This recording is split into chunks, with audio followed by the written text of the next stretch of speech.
آیت نمبر 31 میں اللہ پاک فرماتے ہیں سورہ یوسف کی،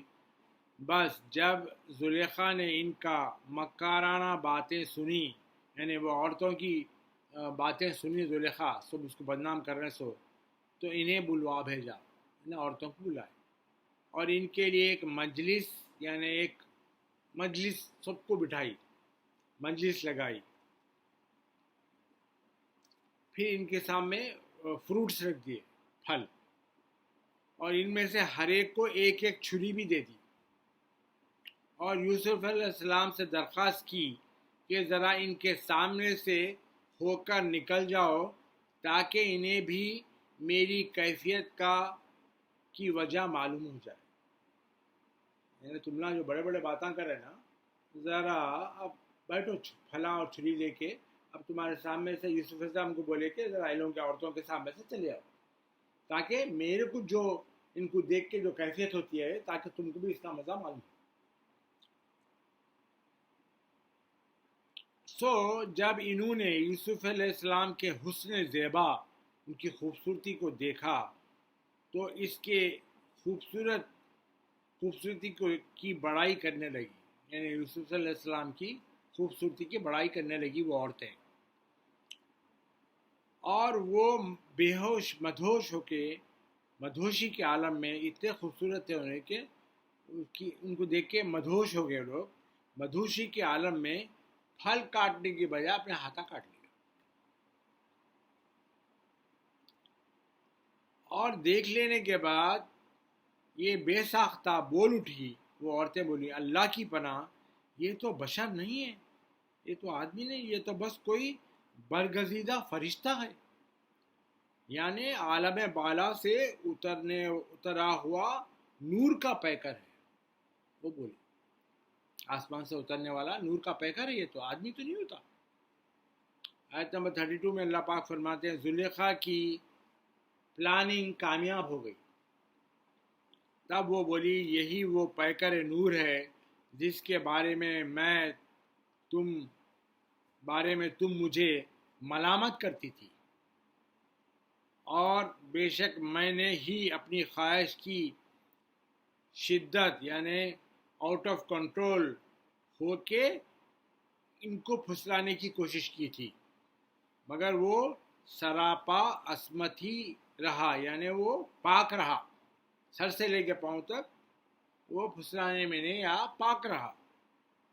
اور اگر اب بھی اس نے وہ نہ کیا جو میں اسے کہتی ہوں تو وہ ضرور قید کیا جائے گا، ابھی بھی میں پلاننگ کر رہی ہوں، جو میں چاہ رہی ہوں کہ اگر ابھی بھی وہ یوسف علیہ السلام ویسا نہیں کرے تو میں اس کو قید میں ڈال دوں گی، اور یقیناً بے آبرو کیا جائے گا، یعنی بے عزت کیا جائے گا۔ آیت نمبر 33 میں اللہ تعالیٰ فرماتے ہیں اب زنان مصر بھی زلیخا کے ہم نوا بن گئی، یعنی جتنی بھی عورتیں آئے تھے وہ سب زلیخا کے ساتھ ہو گئے، زلیخا کے فیور میں ہو گئے۔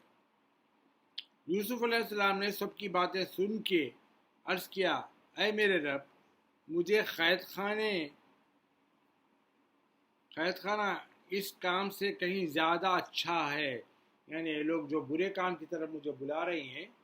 اے میرے رب اس سے تو زیادہ اچھا قید خانہ ہے،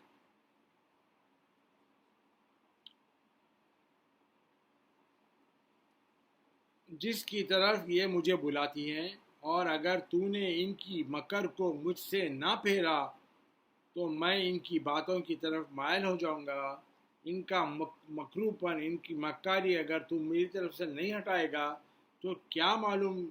کہ میں ان کی طرف مائل ہو جاؤں، اور میں نادانوں میں سے ہو جاؤں گا اگر ایسا کر دوں گا تو۔ آیت نمبر 34 میں اللہ پاک فرماتے ہیں ان کے رب نے، یعنی یوسف علیہ السلام کے رب نے یوسف علیہ السلام کی دعا قبول کر لی، اور عورتوں کی مکاری اور دھوکے کو ان سے دور کر دیا، بے شک وہی خوب سننے والا، خوب جاننے والا ہے۔ آیت نمبر 35 میں اللہ پاک فرماتے ہیں پھر یہ لوگوں کو یوسف علیہ السلام کی پاک بازی کی نشانیاں دیکھ لینے کے بعد بھی یہی اچھا دکھا، یہی مناسب، یعنی یہی کریکٹ لگا کہ اسے ایک مدت تک قید کر دیں، یعنی ان کو جیل میں ڈال دیں، تاکہ عوام میں اس واقعے کا چرچا ختم ہو جائے، لوگ بھول جائیں،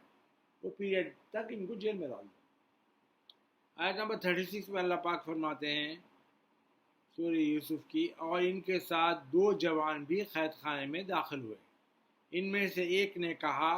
میں نے اپنے آپ کو خواب میں دیکھا کہ میں انگور سے شراب نچوڑ رہا ہوں،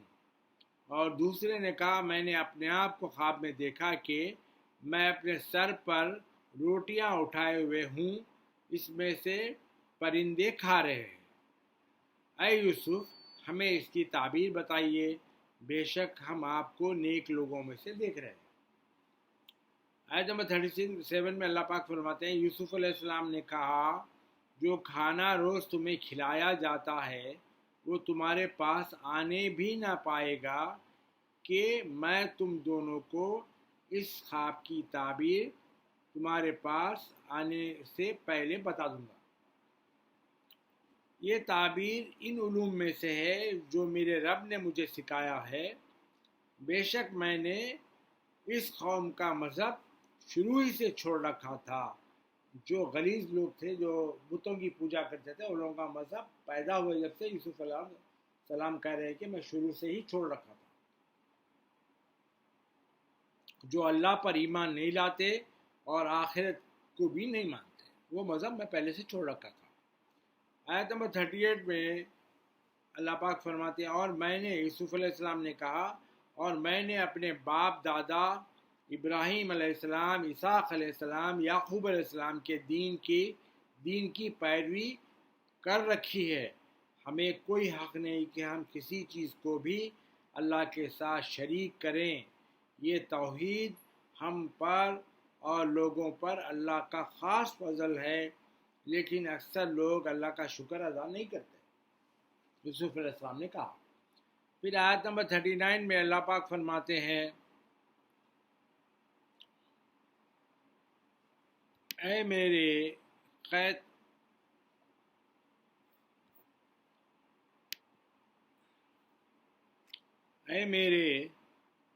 قید خانے کے دونوں ساتھیوں، یوسف علیہ السلام نے کہا، اے میرے قید خانے کے دونوں ساتھیوں، کیا الگ الگ